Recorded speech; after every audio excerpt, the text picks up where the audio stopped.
les médecins ont vu quelque chose sortir de la tête du bébé. Quand ils ont découvert ce que c'était, ils étaient stupéfaits. Salut à tous et bienvenue sur AZ237. Les femmes devraient être honorées lorsqu'il s'agit de procréer. Porter une autre vie en soi pendant 9 mois n'est pas facile. Malheureusement, certaines choses ne se passent pas toujours comme prévu, comme le fait d'avoir un enfant présentant une anomalie congénitale ou un enfant susceptible d'en avoir une.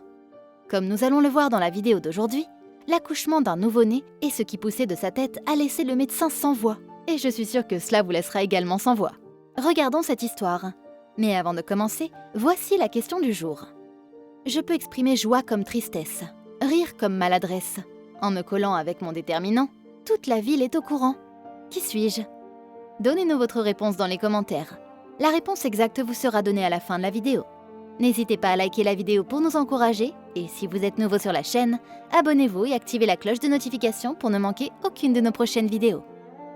Chaque jour, plusieurs enfants naissent dans le monde entier, et les chercheurs estiment qu'environ un bébé sur 10 500 aux États-Unis naît avec une encéphalocèle, comme c'est le cas de ce jeune couple du Texas, à qui le médecin a annoncé que leur fille naîtrait avec une malformation congénitale. Il ne s'agissait pas d'une anomalie congénitale ordinaire, mais d'une encéphalocèle. Vous ne savez peut-être pas ce que c'est. Il s'agit d'une anomalie de naissance peu commune du tube neural qui affecte le cerveau. L'encéphalocèle est une protubérance ou une projection en forme de sac du cerveau et de ses membranes de recouvrement à travers un trou dans le crâne.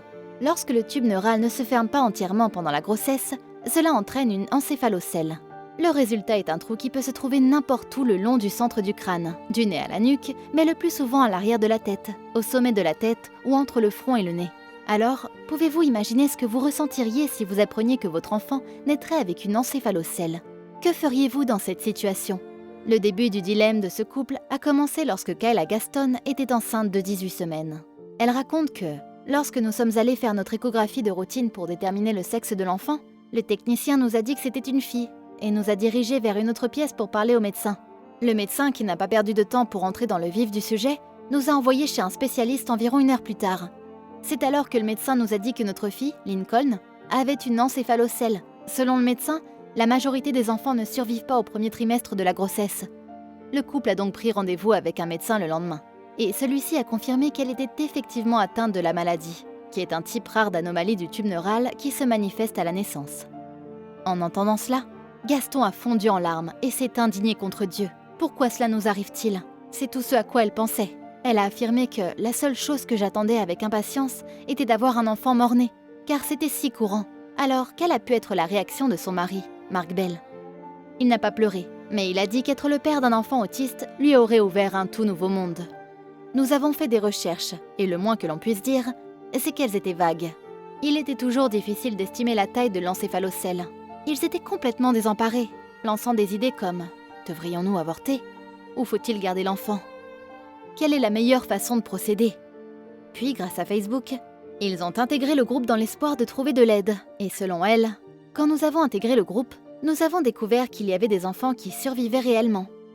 Elle explique qu'une énorme proportion d'entre eux présentent de graves retards cognitifs et sont incapables de marcher, malgré le fait qu'ils soient encore en vie. Même si le médecin leur avait donné la possibilité d'interrompre la grossesse, cette découverte était en fait encourageante. En conséquence, ils ont accepté de donner à Lincoln la meilleure chance de survie possible et de laisser le choix final à Dieu. Ils ont fait part de leur décision à leurs proches et son grand-père, Mark W. Well, a exprimé son admiration pour le courage de son fils et de Gaston face à cette tragique nouvelle.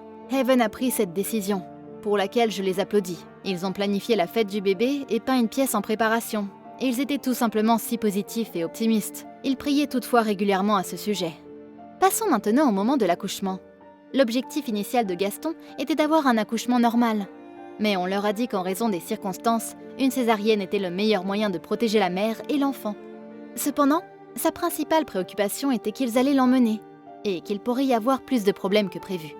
Malgré cela, Gaston a donné naissance à Lincoln par césarienne au Texas Health Harris Methodist Hospital, alors qu'elle était enceinte de 38 semaines et 6 jours.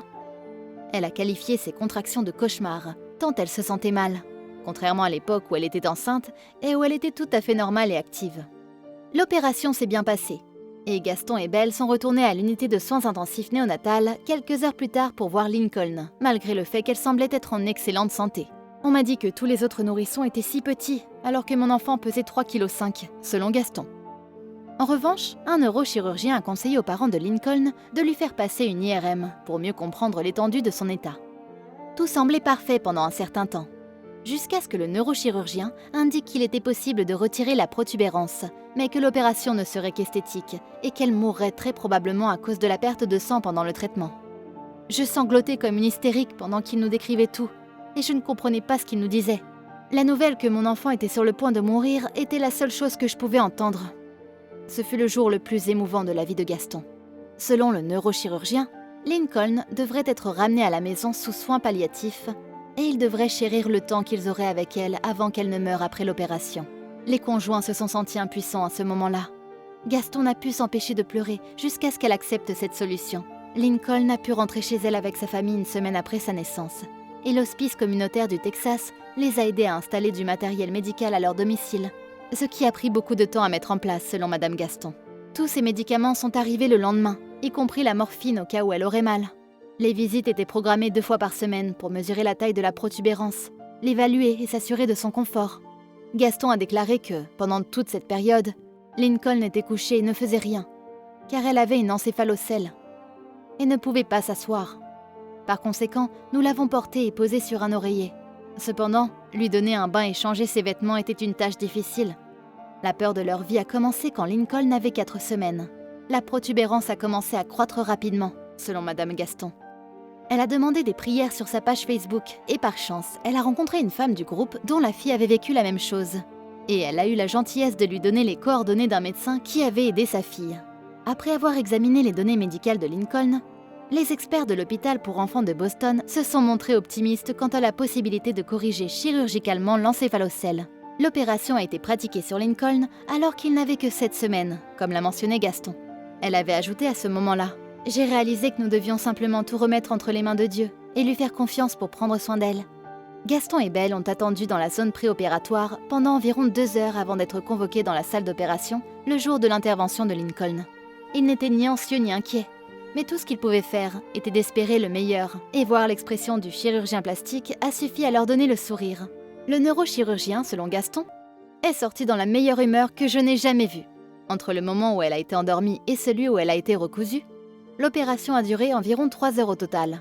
Une fois le traitement terminé, le chirurgien plastique est sorti de la salle d'opération en souriant et a informé Gaston et Belle de l'exploit de Lincoln. Vous pouvez imaginer à quel point ils étaient excités. Gaston est allé la voir à nouveau pour confirmer ce que le chirurgien avait déclaré. Et elle affirme que chaque fois qu'elle est allée voir le neurologue, il lui a dit qu'elle n'avait aucun signe d'hydrocéphalie et que son cervelet et son tronc cérébral semblaient être en assez bonne santé. Gaston était soulagé et elle a compris que si Lincoln n'avait pas de problème pour le moment, elle pourrait en avoir à l'avenir. Il est possible qu'elle ait des retards cognitifs ou des problèmes d'équilibre, mais elle pense qu'ils verront le moment venu. Vous vous demandez peut-être si Lincoln s'est améliorée après l'opération et a commencé à se comporter comme un enfant normal. Y avait-il un problème? Oui, elle s'est améliorée. Elle va beaucoup mieux que ce que l'on aurait pu prévoir. Comme l'a déclaré sa mère, elle pleure, bouge et rit en même temps. On nous avait dit qu'elle ne serait pas capable de faire tout cela avant. Gaston aurait pu facilement abandonner sa fille pendant la grossesse en l'interrompant, mais sa décision de garder l'enfant lui a finalement redonné le sourire. Et je pense que cela sera une source d'espoir pour tous ceux qui se trouvent dans une situation similaire. Quelle est votre opinion au sujet de cette histoire? Dites-le nous dans les commentaires. Et maintenant, la réponse à la question du jour. L'alarme. L'alarme avec le déterminant collé. Bravo à tous ceux qui ont trouvé la bonne réponse. Nous voici arrivés au terme de cette vidéo. Merci de l'avoir regardée jusqu'à la fin. Surtout, n'oubliez pas de la liker et la partager autour de vous. À très bientôt sur AZ237.